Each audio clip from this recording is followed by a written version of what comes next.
Hello, and welcome to another episode of Cask Candle, a weekly reflection of my thoughts personally and the experiences I've seen in others through this past week. It's a time for reflection, sipping on some wine or something from a cask, and offering a perspective. This particular week, the perspective and theme that came to me was: you want the idea of me. You don't want me. Now, I originally came up with that phrase about 4 or 5 years ago when I was working with a leader and helping she and her team manage some large changes. As I was going through the interview process, they put you through the ringer, right? You got 5, 6 different interviews you got to go through. And then when you get through the gauntlet and they say, yes, we finally want you, you realize you're in a shit show. In this particular instance, not only did they bring me in to help foster some changes and wanted to leverage my expertise and experiences,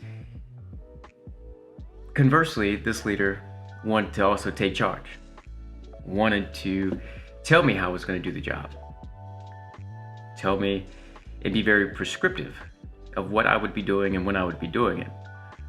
Now, obviously, it wasn't part of the 5 and 6 interview laddered process that I had gone through, nor an expectation I had stepping in.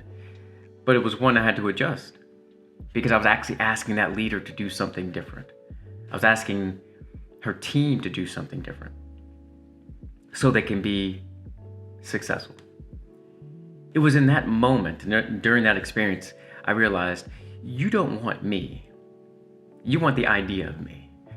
You want an idea of an expert coming in.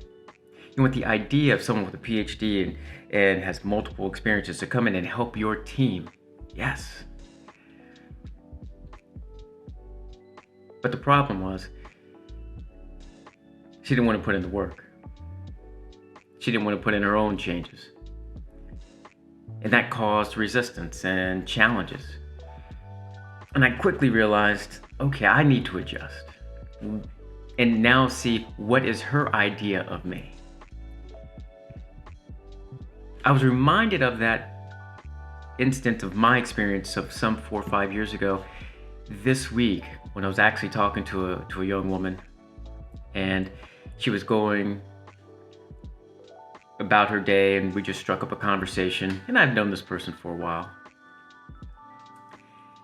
And she had noted that she just started a relationship, and she and her significant other were going to couples therapy.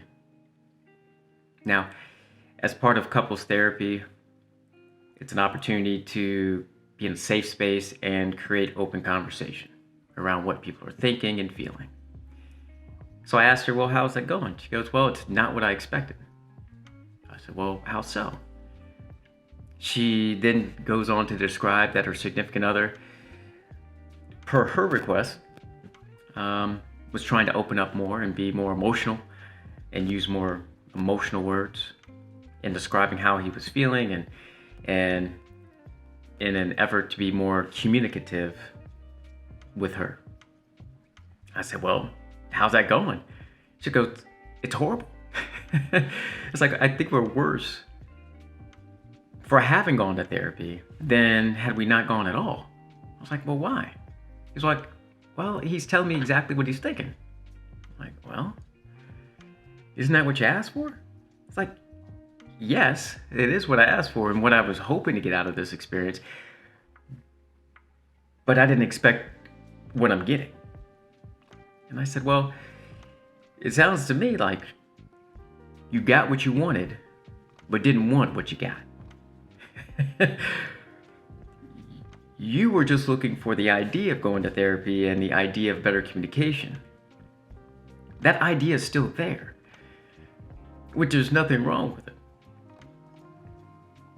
But you didn't recognize the from to, the birth to death, the colon, the space in between, the path of growth. That is going to look a hell of a lot different than you have in your mind. I would suggest, and what I suggested to her in particular, was what is his idea of therapy? And how does he see the growth process? I only bring this up because it reminded me of you want the idea of me, but you typically don't want me. Your me could be a new job title. It could be more money. It could be a relationship. It could be a bigger house. Kids. Your me could be anything. But your fulfillment is the journey, not the end result. It's not just the idea. Your me is the path. And you can't be necessarily upset with getting exactly what you wanted, but not wanting what you got, because you anchored on the idea rather than the journey. And the journey is the appreciation. The journey is the exploration, the expansion, the growth, the trial and error, the failures. What it sounded like to me from my friend and her significant other, they were going through the trial and error, experiencing something brand new that they hadn't done collectively, so that they could be in a better place in their relationship, in their ability to communicate. Likewise, for my client some years back, she was under the stress of getting a project done, managing her own resistance and her own expectations and her own sense of failure, her own sense of journey and path and vulnerability. You see, we often jumped to the idea and get upset with the journey when we are not comfortable in being vulnerable, when we don't trust ourselves or trust the environment of which we are in. And that keeps us in place, unfortunately. I would say for this week, think about where you might be playing a role, where you want the idea of something, but find yourself in constant resistance of the journey and its path. Think about a situation potentially where you are the idea to somebody, yet what you actually signed up for and what they are expecting of you is drastically different than that idea.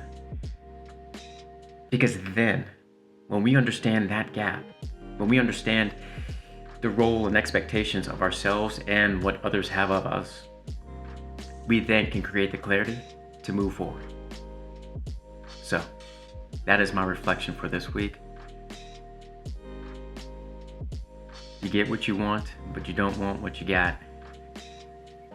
And summed up, you want the idea of me. You don't want me. When you can begin to answer those questions, again, you will create the clarity necessary to move forward and make a choice on what you want. Salute.